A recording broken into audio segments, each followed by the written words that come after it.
Welcome to the latest edition of the OmniTalk Spotlight series, the series that spotlights the companies, the people, and the technologies that are shaping the future of retail.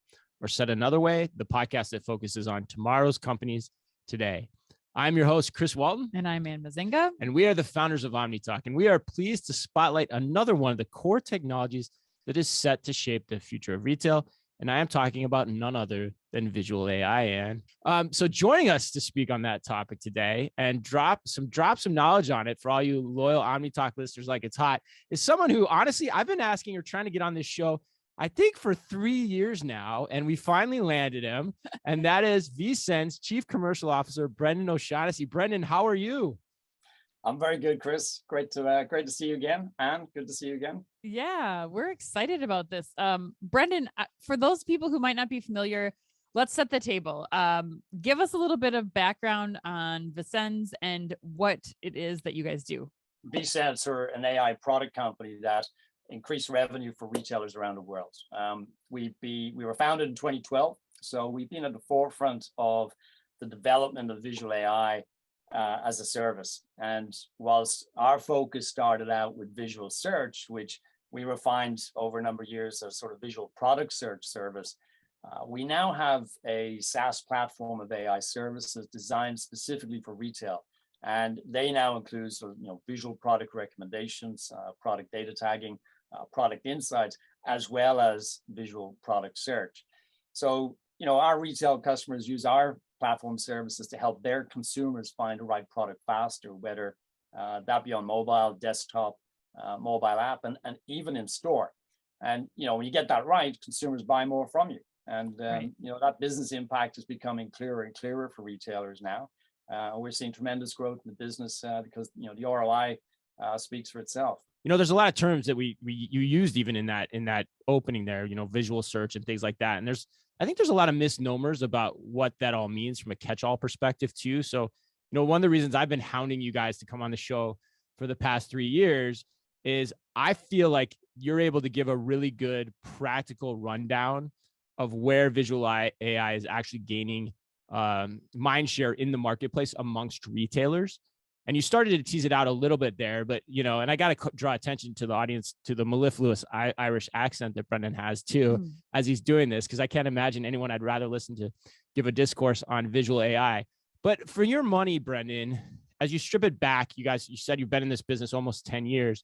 Where are you seeing the most traction in the marketplace around visual AI right now? Well, I think what we're seeing is product recommendations and personalization strategies are probably definitely the hottest ticket right now. Okay. We all know, right? We've seen e-commerce boom over the last few years. But that means, more players fighting to promote the right product in front of more consumers. So there's a very crowded landscape out there with tremendous choice available to consumers, which is great. But it also makes it more difficult for consumers to find the right product, whether that's a specific product that they're looking for, or through the right type of product inspiration that can lead a consumer to buy. So I think in 2020 we embarked on a major product upgrade where we developed several new recommendation algorithms, and we also re-architected all of our AI services to bring them together in a single platform. We call that Discovery Suite. Discovery, the name okay. speaks for itself. Yeah, and it's really designed to make it easy for retailers, whether they be big or small, to deliver better revenue outcomes. We launched Discovery Suite in 2021, and we've seen, retailers, our existing customers and new customers get really excited about our recommendation algorithms. And these are, AI-powered recommendation algorithms. There's it's 7 forget. But those in particular, because they're clear revenue drivers, and this comes back to the overarching product discovery challenge. You can have the best price products in the market, but if your consumers can't easily discover them, you're going to find it hard, to sell them. So you're saying it's like really, there's just a tremendous amount of value here just to be had in like garden variety, better product recommendations on site through the analytics that visual AI can provide. Is that, am I saying that right in a nutshell? Like, are we talking about like things as simple as like, I'm thinking like, hey, you like this? This is something that's actually truly similar to what you are looking for. And we know that because of all the things that are going on behind the scenes. Is it that simple and straightforward, or It's what am I missing? it's even simpler in a way. Oh, okay, cool. Because Love that.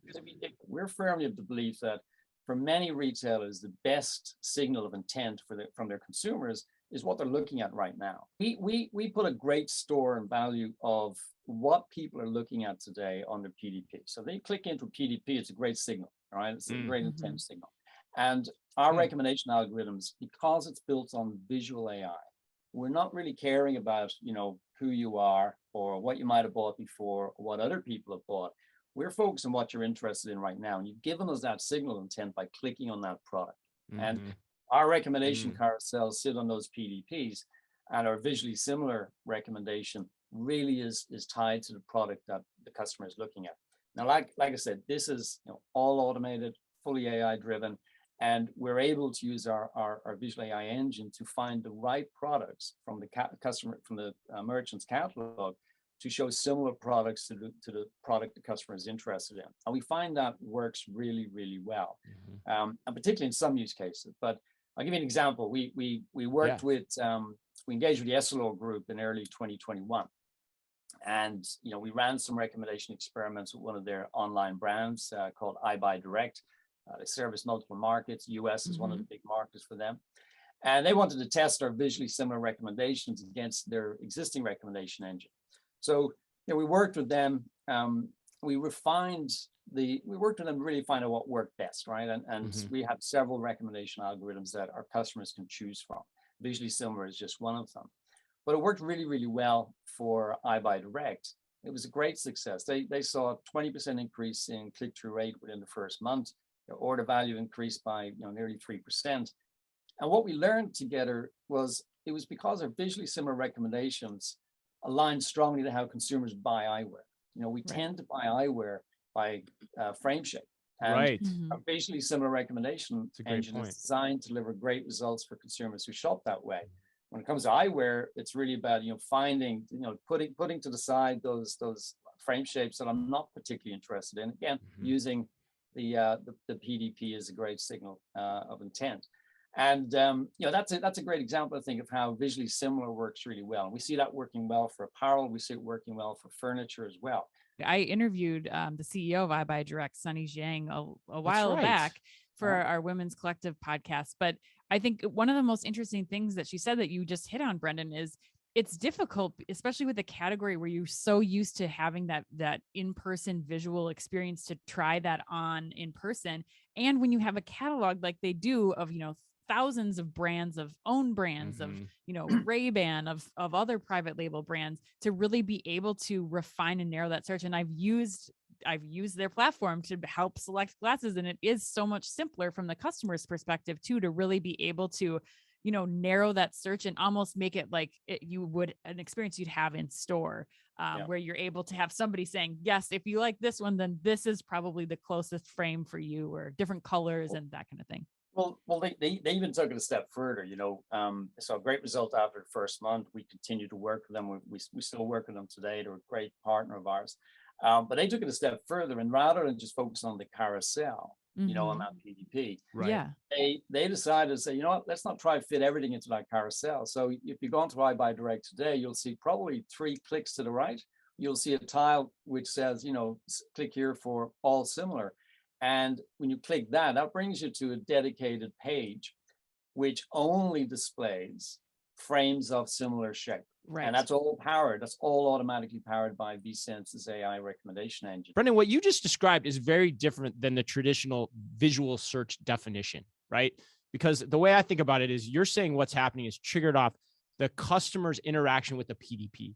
It's the customer directing what they're interested in based on what's already in the catalog at that given retailer, and then using visual AI behind the scenes to serve up recommendations, which is a far different from the net that the word visual search casts, so to speak. And so that's right. And so just so everyone understands what we're talking about here, and that's why we do this show, is to piece apart all this, because so many times in conversations, we hear things lumped together, and there's so much more at play here, especially when you start talking, like we said in the beginning, the practical points for where you can implement these types of ideas. But yeah. And I think one thing we want to talk about, Chris alluded to it earlier, is this idea around catalog enrichment. Where does that sit for you guys, Brendan, in terms of, what you're seeing in the market and how this is being applied? It's tagging products with better data, right? Right. Right. And it's loved by retailers because it just works. We, for fashion products, for apparel, we have over 230 product attributes that we can map to a merchant's products at speed, in a fully automated way. It delivers great accuracy and delivers fantastic consistency, right? Which is what you get from an automated service rather than a human created service. This is happening manually right now, right? I mean, or in some cases, Some they're running a retailers. script or something like that, Yep. but it's not using visual attributes. Oftentimes, and it's not happening at all. That's Right. actually that's a universal problem in the industry.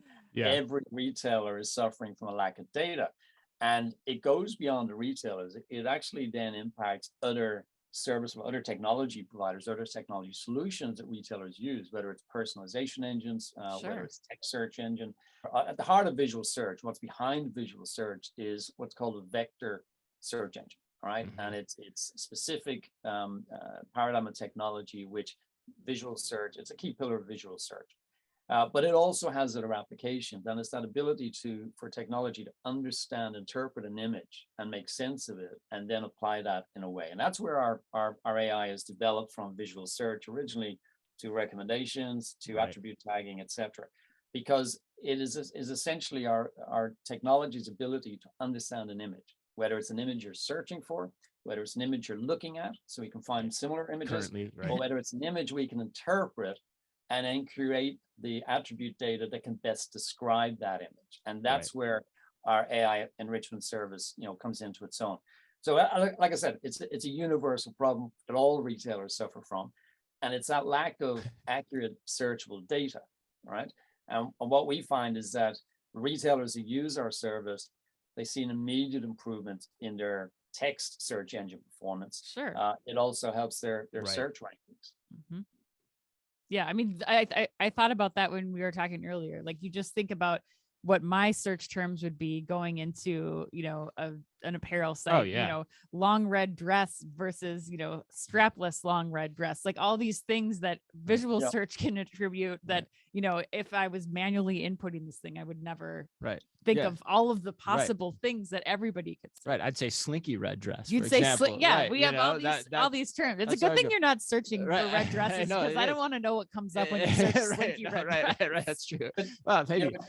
But Go ahead, you're Brendan. saying, what you're saying there is, but what you're saying, It's what's key though, great right? is absolutely it's key, because how you search is going to be different from how Anne searches, how I search. The words we use, the phrase we use, it's all going to be different. And there's no way retailers typically have that range of data associated with the product. For sure. I was talking to an executive from a leading tech search company recently, and they told me that when they tried our tagging service on their customers' data set, one customer in particular, I spoke to their customer and said, any bump, how's it going? Did you see that improvement in text search? And, the customer's feedback was, listen, your text search engine is now performing better than my recommendation engine, that I'm paying, somebody else for. Right. So it has a really, that enrichment has a really positive impact for retailers. And, it's something that we've looked at how we can better help small and medium retailers to benefit from this. So, very recently we built the VSense app for Shopify.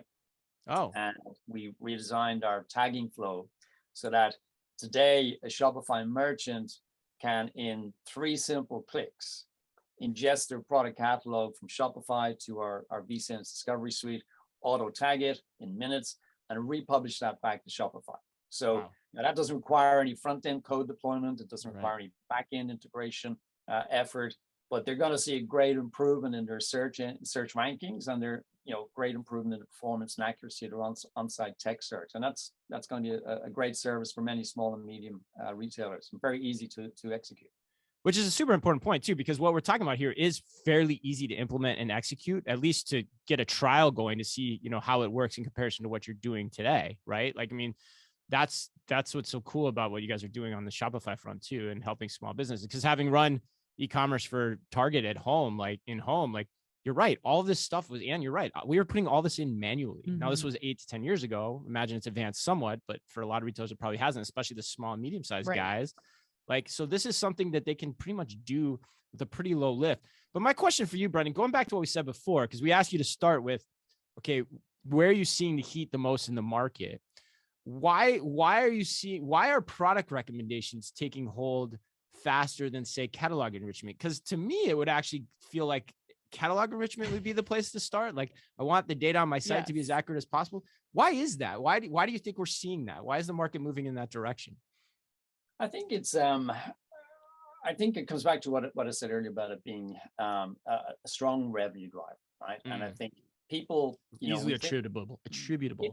It is, and I think across the industry, if you think about some of the buzzwords today, it's personalization, it's product discovery. Right. Tech search engines are 20, 30 years old in terms of the core technologies. It's not that nobody's really focused on tech search optimization at this point in time, Right. even though it can deliver a great impact on your business if you can get the underlying data sets right. Brendan, so I'm getting ready for a presentation that I'm going to be giving at Shop Talk.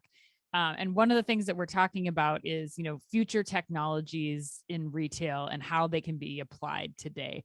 I wonder, you say visual AI, I think it gets lumped into this bigger like visual search idea. How do you at Vicens define that term, and where do you feel like the market is in terms of like adopting this, what once was, a more future leaning technology, or sounds that way when you're talking about broader visual AI? We're a 10-year-old company, and we were at the forefront then of helping to develop today's visual search capabilities. Right. I'm really confident that the opportunity for visual search is still ahead of us. We're 100%. seeing, and we would all know, right? Visual search is not the most common way or frequent way consumers today search for products. It's not live on every commerce platform today. But if I break it down, we used to be known as the visual search company, and I said earlier, the heart of everything we do is our AI powered vector search engine, and that's a key pillar for visual search. But it's not limited to that, right? Sure.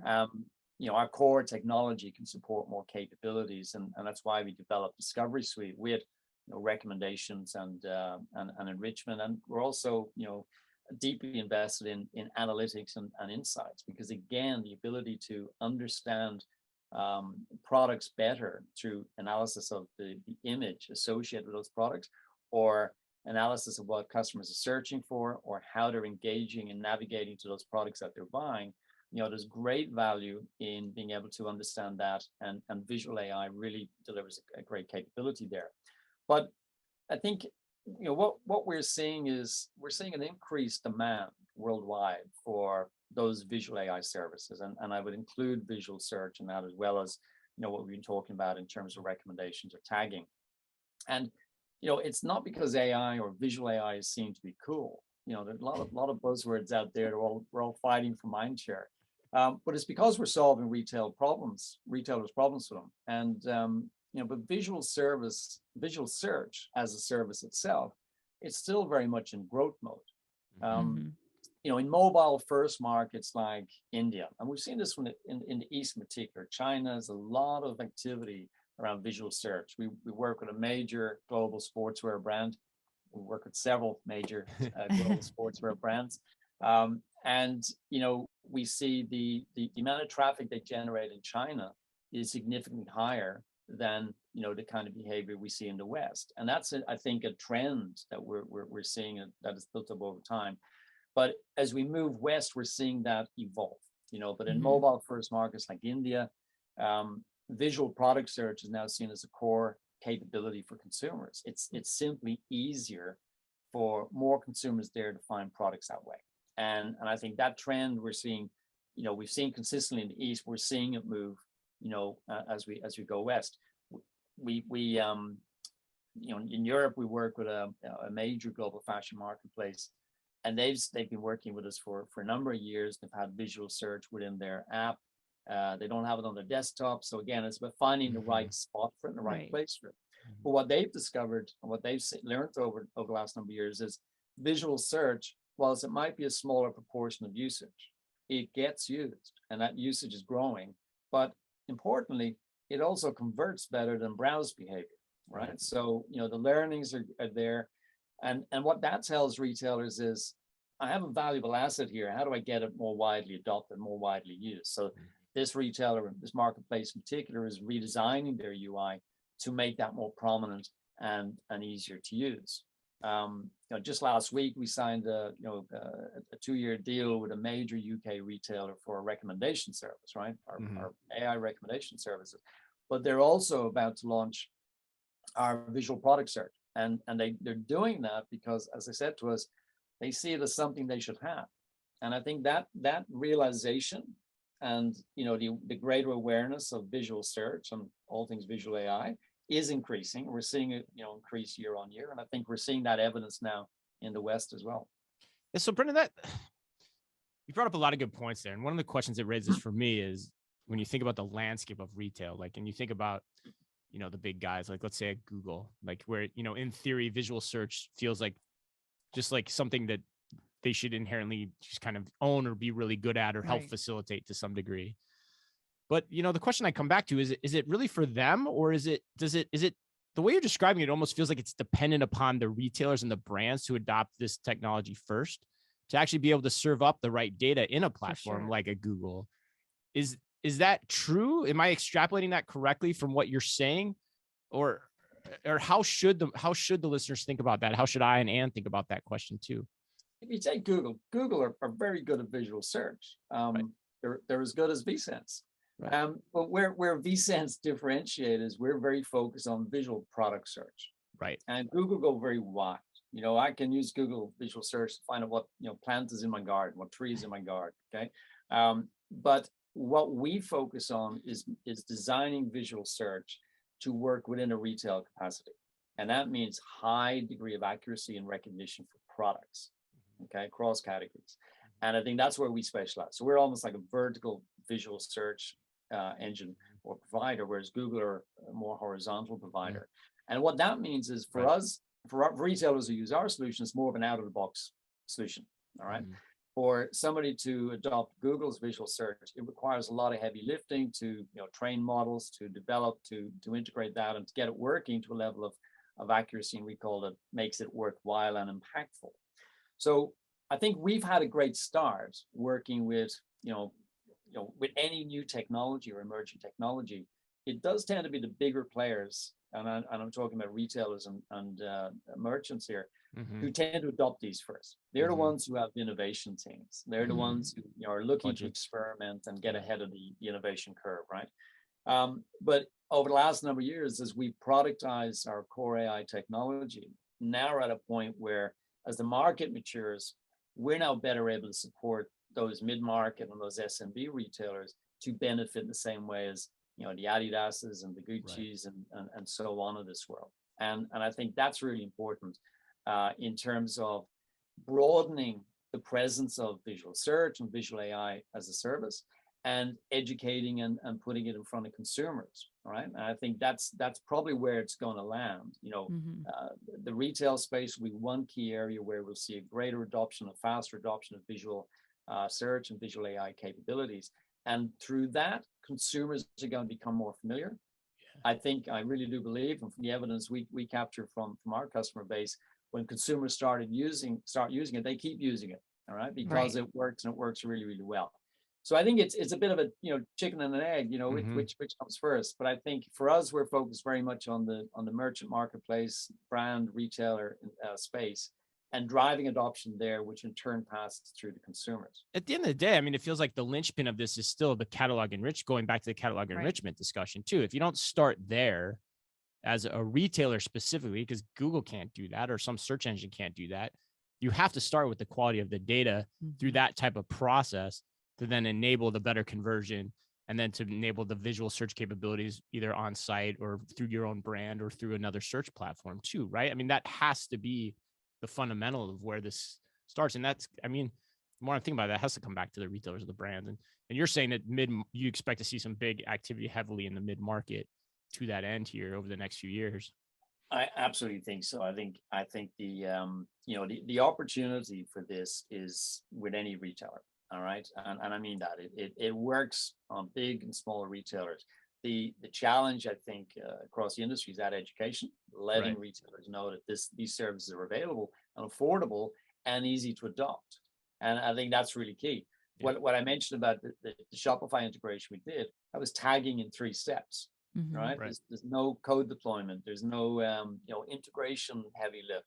It's just install a Shopify Mm. app and log in, and the rest happens in 3 clicks. Chris, it reminds me of what we were talking about back at NRF when we're talking about AI in general and just how it Yeah. starts with these practical applications. Like, what business problems are you solving with the technology? This case, it's cataloging and getting Stuff your you're doing product over and data. over and over right, again. Right. exactly. And Yeah. now, once you've You're done right. that, You're you right. get to, expand those capabilities into offering visual search for customers. But Brendan, what else is available for the retailers that you're working with, once they kind of set this foundation and they get started on the basic, simple, like cataloging portion of this, how else can they think about deploying visual AI? Yeah. Where's it go next? Yeah. We've talked about 3 things where it's kind of the here and now. Where's it go next? If you take those core capabilities, you can then translate and apply them for many, many use cases. You can apply them for returns, processing, the ability to many returns come back without labels.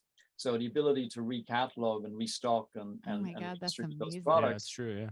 is Yeah, a for very, sure. I very remember time- looking at style tags at J. Crew, like Right. trying to find them out inside a garment. Like, what was Oh the my style God. number of this thing, and how Yeah. do I look it up so I can return It's all it? That's washed so out and stuff. brilliant.